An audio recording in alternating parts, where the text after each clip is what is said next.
네, 지수로그 합답형 문제 같이 한번 보겠습니다.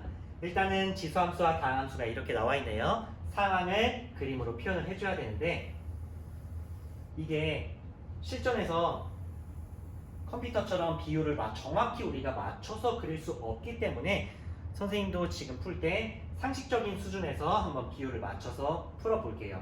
일단 x절편, y절편 정도 확인해주고 우리가 개형을 그리잖아요. 그러면 여기가 마이너스 1, 이 정도를 1, 여기를 2 정도 맞추고 그려주면 되겠죠.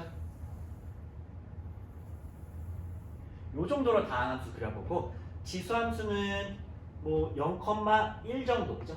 요 정도 맞춰주고 대략 이런 식으로 그려볼게요. 자, 그럼 한번 가보겠습니다. 요 상황에서 지금 요 점이 x1, y1 요렇게 되는 거고요. 요 교점이 바로 x2, y2 요렇게 나오는 상황이 됐습니다. 그럼 이 상황에서 첫 번째로 물어보는 것부터 확인해 볼게요.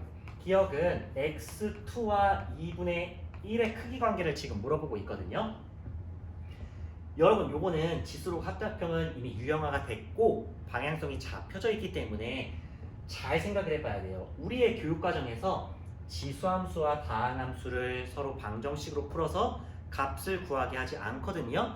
그렇기 때문에 이 유형 자체가 계산으로 방정식을 푸는 게 아니고, 그렇다면 물어보는 게 제한되기 때문에 물어보는 방향성이 있어요. 그걸 지금 적어놨는데 문제 풀면서 잘 얘기해 볼 테니까 여러분 이 내용들을 받아들이셔야 돼요. 자, 일단 첫 번째, 교점의 x좌표와 크기 비교를 하고 있는데 보세요. 교점이라는 게 포인트인데 여기 교점은 두 곡선이 만나기 때문에 얘 기점으로 왼쪽은 다항함수가 크고 오른쪽은 지수함수가 크거든요. 그래서 간단하게 대입해서 확인을 해줄 수가 있어요. 두 곡선에다가 x는 2분의 1을 대입해보면 2에 2분의 1이고요. 다항함수 쪽에 대입하면 마이너스 2에 2분의 1의 제곱 플러스 2니까 이 녀석은 얼마? 루트 2고요. 이 녀석은 2분의 3 이렇게 나오네요. 얘 크기 비교 마저 할까요? 제곱해주면 2, 제곱해주면 4분의 9니까 얘가 크죠. 그럼 같이 따라 올라가서 이렇게 크니까 이건 아직이죠. 지금 다항함수가 큰 거니까 이리로 와보세요. 얘 기준으로 다항함수가 크려면 왼쪽에 위치해 줘야겠죠. 그래서 한 요 정도 잡아볼까요? 여기를 2분의 1 이렇게 찍어 주는 거예요. 그리고 이렇게 여기가 2분의 3, 여기가 루트 2 이렇게요. 자, 여러분들 여기서 중요한 포인트가 하나 있는데 두 번째 뭐라고 썼냐면 모든 도형을 그래프에 반드시 나타내야 된다. 이게 무슨 말이냐면 방정식으로 풀지 않기 때문에 문제 자체가 도형적인 요소로 많이 이끌어져 가요. 그리고 도형이 그려질 때 포인트가 되는 녀석들이 기억, 니은 풀면서 그런 중요한 좌표나 뭔가 도형들이 나오게 되거든요. 그래서 문제 푸는 과정에서 나오는 도형들은 반드시 그래프에 표현해 줘야 됩니다. 그래서 기억에서 2분의 1 대입했을 때 나오는 좌표들을 다 표현해 줬어요. 자, 그 다음에 니은을 확인해 보죠. 니은에서 물어보는 것은 y2-y1과 x1, x2, x1 요 관계 만족하니? 라고 물어보고 있어요. 그러면 첫 번째로 얘 봤을 때 이 생각은 괜찮을 것 같아요. 왜냐면 얘는 우리한테 익숙한 모양이거든요. 지금 x2-x1을 나눠주면 양수기 때문에 부등호는 유지되고 좌변을 해석이 이렇게 들어갈 수가 있겠네요. x1, y1 그리고 x2, y2 두 점을 이은 직선의 기울기로 해석이 되는 거예요.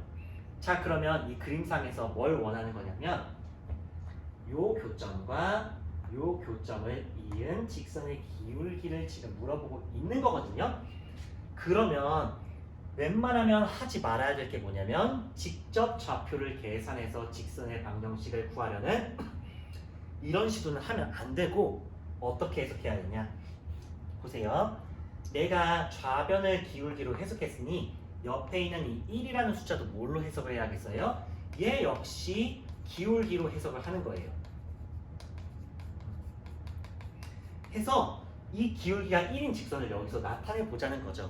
그러면 기울기가 1인 직선을 이런 식으로 그었을 때는 얘와 크기 비교가 바로 안 되기 때문에 이 도형 안에서 기울기가 1인 직선을 찾는데 이 노란색 직선과 크기 비교가 가능한 직선을 찾아줘야 된다는 거예요. 그러면 여러분 여기서 보세요. 기울기가 1인 것들을 찾는데 뜬금없는 데다 그을 수는 없으니까 이런 점들, 찍힌 점들을 기준으로 해서 기울기가 1인 곳을 여러분들 찾아보세요. 너무 어렵지 않게 찾을 수 있거든요. 보면 실제로는 이렇게 그었을 때, 이렇게 두 점을 그었을 때가 기울기가 실제로 1이에요. 0,1과 2분의 1, 2분의 3이에요. 또 이어보면 이렇게도 기울기가 1인데 지금 그래프의 비율이 안 맞아서 그렇지 이 빨간색이 직선이거든요. 그래서 지금 어떤 상황이냐면 빨간색이 이렇게, 노란색이 이렇게 지나가는 거니까 기울기가 1보다 작죠? 기울기가 1보다 작으니까 니은도 참 이렇게 확인할 수 있는 거예요. 이게 첫 번째 풀이 방법이고 두 번째 풀이 방법으로도 한번 설명을 해 보겠습니다. 선생님이 함수값 대입이다 라고 표현하는 건데요. 이게 무슨 말이냐면 역시 이 교점이기 때문에 y좌표를 두 가지로 표현이 가능해요. 무슨 말이냐? y1은 2의 x1 그리고 마이너스 2배의 x1 제곱 플러스 2 이렇게 두 가지로 표현이 가능하고 y2 역시 똑같이 두 가지로 표현이 가능하거든요. 그래서 함수값을 대입하는데 두 가지의 선택이 있으니 잘 골라봐라 라는 거예요. 그런데 이 선택의 순간이 왔을 때 모양을 미리 눈으로 대입해보면 어떤 거를 대입할지 그다지 어렵지 않게 확인을 할 수가 있어요. 보면 지수함수를 대입했을 때는 크게 다음 어떻게 이끌어져 가는 게 안 보이거든요. 근데 다항함수 쪽을 대입한다면 x2-x1이 있기 때문에 뭔가 공통적인 부분이 생길 것 같다 이 말이죠. 실제로 한번 대입해 볼게요. y2와 y1의 다항함수를 선택해서 이렇게 대입을 한번 해보면 여기에다 각각 대입을 해줘서 정리를 좀 하면 마이너스 2의 x2의 제곱 마이너스 x1의 제곱 이렇게 돼 있고 부동의 방향은 이쪽이죠. x2 마이너스 x1 보면 x2 마이너스 x1이 이쪽에도 있죠. 합차 공식. 그러면 나눠주면은 마이너스 2의 x2 마이너스 플러스 x1 1 이렇게 되고 마이너스 2로 나눠주게 되면 x2 플러스 x1 마이너스 2분의 1이고 부동호의 방향은 바뀌어야겠죠. 그래서 두 개 더한 게 마이너스 2분의 1보다 크니? 라고 물어보고 있어요. 그러면 이쪽으로 와서 봤을 때 역시 계산이 아니라 x1, x2 보면 나와 있는 걸 보세요. x2의 범위가 그래프상에서 2분의 1보다 크고 1보다 작고 x1은 마이너스 1보다는 크고 0보다는 작고 이 상황이거든요. 그럼 여러분 해결되죠. 두 개를 비교했을 때 x1은 마이너스 1보다 크고 x는 2분의 1보다 크기 때문에 두 개를 더했을 때 마이너스 2분의 1보다 큰 걸 확인해 줄 수가 있죠. 그래서 이렇게 첫 번째, 두 번째 방법으로 한번 풀어봤습니다. 네, 디귿 확인해 보겠습니다. 역시 y좌표가 나와 있어서 선택의 순간이 오거든요. 이 녀석을 2의 x1, 2의 x2 지수함수로 표현할 것이냐 아니면 다항함수 이렇게 다항함수로 표현할 것이냐 선택의 순간이 오는데 실제로 좀 대입해보고 몇 번 전개해보면 쉽게 보여요. 선택은 그다지 어렵지 않거든요. 이 상황에서는 지수함수를 선택했을 때 좀 보이네요. 왼쪽 바로 가볼까요? 위치를 2인 지수로 표현해보면은 여기에 마이너스 2분의 1제곱 이렇게 나오고 얘는 지금 내가 지수로 표현하기로 했죠? 2의 x1 플러스 x2 그 다음에 밑을 2로 바꾸면 2의 0제곱 1 이렇게 확인하면 됩니다. 그러면 밑이 2인 지수함수는 증가함수이기 때문에 그대로 부등호의 방향 유지되면서 물어보는 것이 이 지수의 대소관계로 이끌어져 가죠. 그러면 얘를 확인해 볼게요. 이 왼쪽을 첫 번째, 이 두 번째 부등식을 2번에서 확인해 보면 첫 번째는 여러분들 여기서 바로 확인을 해줬어요. 그죠? 이 방법대로 하면 1번은 확인이 가능하고 2번을 보면 두 개를 더한 게 0보다 작니? 즉 누가 더 크고 작니? 라는 걸 물어보고 있는데 이쪽에서 와볼까요? x1은 음수고 x2는 양수이기 때문에 즉 누구의 절대값이 더 크냐라는 걸 물어보고 있는 거예요.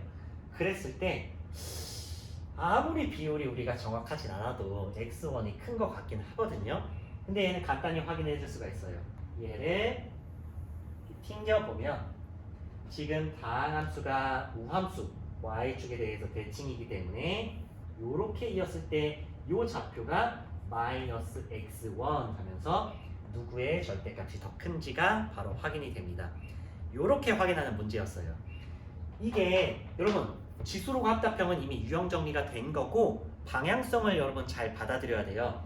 정리를 마지막으로 한번 해볼게요. 지수함수와 다항함수가 있기 때문에 절대로 방정식 실제로 값을 계산하는 게 아니다. 그래서 물어보는 게 제한적이고 도형으로 많이 이끌어져 간다고 그랬죠. 교점의 x좌표와 크기 비교를 하는 건 많이 물어봅니다. 교점을 기준으로 좌우의 대소관계가 바뀌기 때문에 그 값을 대입해서 다항함수가 큰지 지수함수가 큰지 확인하는 방법이 있었고, 두 번째는 모든 도형을 그래프에 나타내라. 이게 뒤로 가면 도형적인 요소를 많이 이끌어 가는데 그 도형을 그리게 되는 기초가 이 위쪽에서 많이 나올 가능성이 크거든요. 그래서 나온 좌표들 만들어지는 것들은 그래프에 이런 식으로 다 도형들을 다 표현해 주면서 가야 돼요. 그게 2번이었고 3번은 도형적인 요소이기 때문에 주어진 거에 이렇게 기울기로 혹은 넓이, 기울기, 길이로 해석할 가능성이 높다. 그래서 생각을 해봐야 돼요. 혹시 이게 넓이, 기울기, 길이로 해석되진 않을까라는 생각. 대놓고 주어지지 않고 이렇게 간단한 변형을 해야 될 수도 있어요. 그리고 힌트를 좀 주자면 넓이라면 이런 곱하기 형태가 나올 테고 기울기라면 나누기, 길이라면 플러스 마이너스 형태가 날 것이다 라는 걸 추측을 할 수가 있겠죠. 마지막입니다. 함수값 대입은 이렇게 y좌표가 나왔을 때 역시 교점이기 때문에 y좌표가 두 가지로 표현이 될 테고 그걸 대입할 때 선택의 순간이 오는데 선택하는 건 그렇게 어렵지는 않아요. 그래서 선택을 해서 대입했고 역시 우변 역시 기울기로 해석해서 똑같이 기울기가 1이면서 크기가 비교될 수 있는 녀석을 찾았고 그 실마리가 앞에서 찍었던 점들이었죠. 이것도 마찬가지로 함수값 대입으로 풀었죠. 이런 식으로 지수로그 합답형은 물어보는 것들이 방향성이 있으니까 잘 맞춰서 한번 해석을 해보시기 바랍니다. 함수식 조작이라는 건 이 문제에서 사용되진 않아서 사용하진 않았는데 다음 문제 기회가 있으면 설명하도록 하겠습니다.